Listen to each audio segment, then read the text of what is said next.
Oke teman-teman, jadi saya akan membahas video yang pertama, yaitu karakter buruk masyarakat di lingkungan sekitar yang bertema ras. Oke, tetap tunggu video selanjutnya yang akan ditampilkan.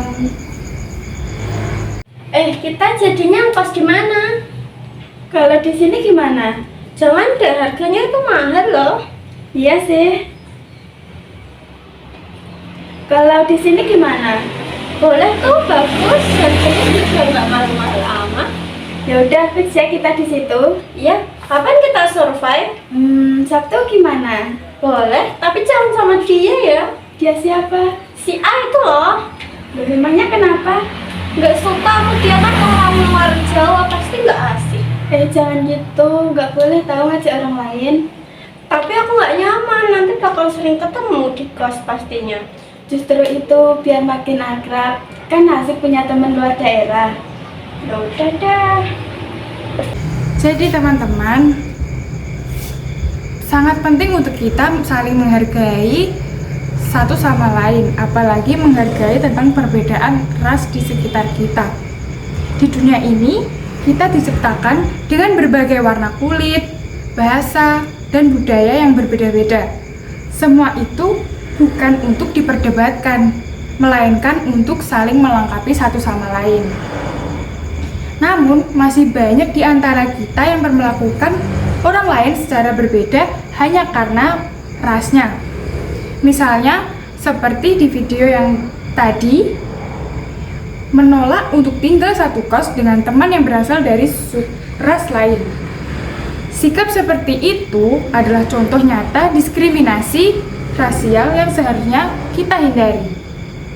Kita perlu ingat, teman-teman, bahwa nilai seseorang tidak ditentukan oleh warna kulit atau asal sukunya, tapi oleh hati dan perilakunya. Di dalam Islam juga mengajarkan bahwa semua manusia sama di hadapan Allah. Yang membedakan hanyalah ketakwaannya.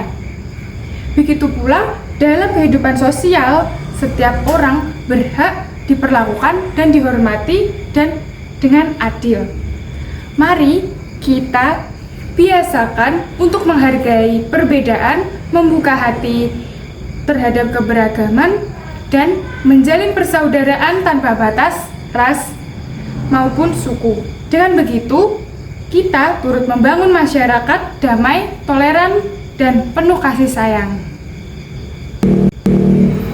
Oke teman-teman, jadi kita lanjut untuk contoh video yang kedua, yaitu tentang karakter buruk masyarakat di lingkungan sekitar kita yang bertema gender. Rangga, kamu udah pilih siapa buat ketua kelas? Kayaknya aku pilih Budi deh, soalnya Budi lebih cocok sama, biasanya cowok lebih tegas. Kenapa nggak pilih Sinta? Dia kan lebih aktif dan tanggung jawab. Sinta kan cewek, takutnya nanti kalau ada masalah malah baper. Wah, nggak adil dong. Emosional bukan berarti lemah, justru cewek lebih peka sama perasaan teman-temannya. Iya juga ya, aku nggak kepikiran sampai situ. Lagian, kemampuan memimpin nggak ditentukan dari jenis kelamin, tapi dari sikap dan tanggung jawabnya. Setuju sih, kayaknya aku bakal mempertimbangkan lagi deh.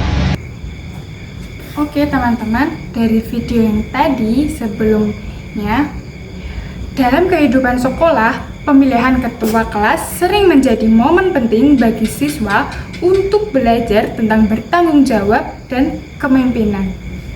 Namun, masih sering muncul pandangan yang bias gender, seperti anggapan bahwa laki-laki lebih pantas menjadi pemimpin daripada perempuan.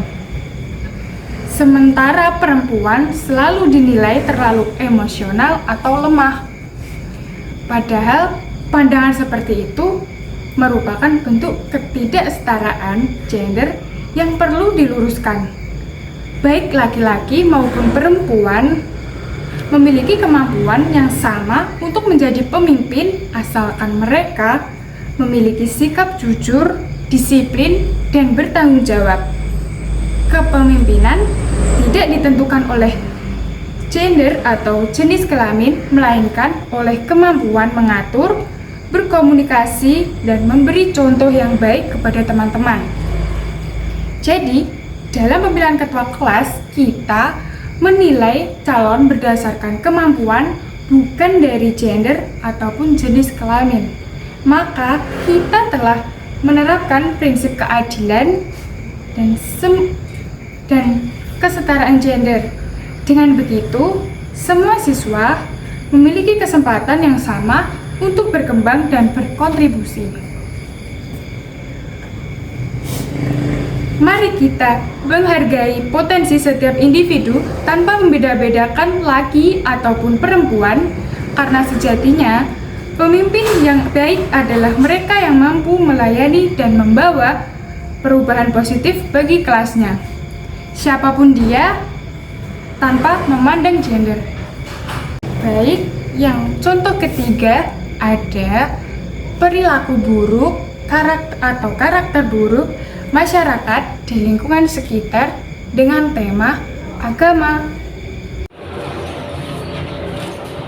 Ini gimana ya? Oh, yang ini ngerjainnya seperti ini loh. Oh, gitu ya. Allahu Akbar, Allahu Akbar. Jangan nunda-nunda, gak baik tau. Gak apa-apa lah, ini juga tugasnya kurang sedikit. Kamu Islam kan? Islam lah, kalau gak percaya lihat aja KTP-ku. Aduh, kalau KTP Islam aku juga bisa. Udah, ayo sholat. Ya udah, ayo. Jadi teman-teman, kita hidup berdampingan dengan berbagai suku, bahasa, dan agama. Namun, sayangnya perbedaan pandangan dalam beragama terkadang justru memicu konflik di tengah masyarakat. Misalnya, muncul anggapan saling menilai keimanan orang lain seperti menyebut seseorang Islam KTP hanya karena dianggap kurang taat beribadah. Sikap seperti itu harus kita hindari. Menilai keimanan seseorang bukanlah hak kita, karena hubungan manusia dengan Tuhannya bersifat pribadi. Setiap agama mengajarkan kita untuk saling menghormati, berbuat baik, dan hidup damai tanpa memandang keyakinan orang lain. Toleransi berarti menghargai perbedaan tanpa harus menyamakan keyakinan. Jika kita bisa menghormati, maka kedamaian akan saling tumbuh dan konflik antar agama dapat dihindari. Mari kita jadikan agama sebagai sumber kedamaian, bukan perpecahan. Dengan saling menghormati dan memahami, kita dapat membangun masyarakat yang harmonis dan penuh kasih sayang. Oke teman-teman, jadi dari video tadi, kita sebagai generasi muda tidak boleh menutup mata terhadap karakter buruk yang masih sering terlihat di lingkungan sekitar, seperti sikap acuh, egois, dan tidak peduli kebersihan, atau suka menjelekkan orang lain. Semua itu merupakan kebiasaan yang dapat merusak keharmonisan dan nilai moral dalam masyarakat.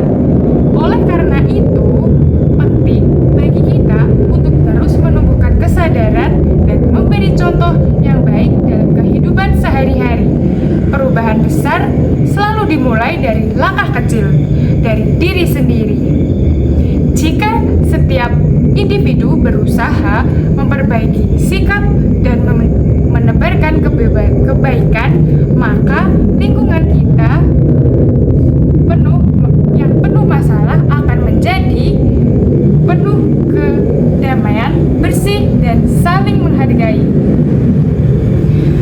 Mari kita jadikan edukasi karakter bukan sekedar wacana, tetapi sebagai tindakan nyata untuk membangun masyarakat yang berakhlak, beradab, dan saling peduli.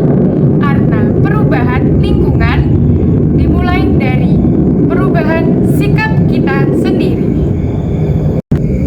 Jadi itulah teman-teman yang saya sampaikan tadi. Tolong diingat dan diingat. Oke, selesai selesai sudah video edukasi dari saya. Sekian dan terima kasih. Sampai jumpa lagi di channel Viviana Cindy. Jangan lupa like, comment, dan subscribe teman-teman. Dah.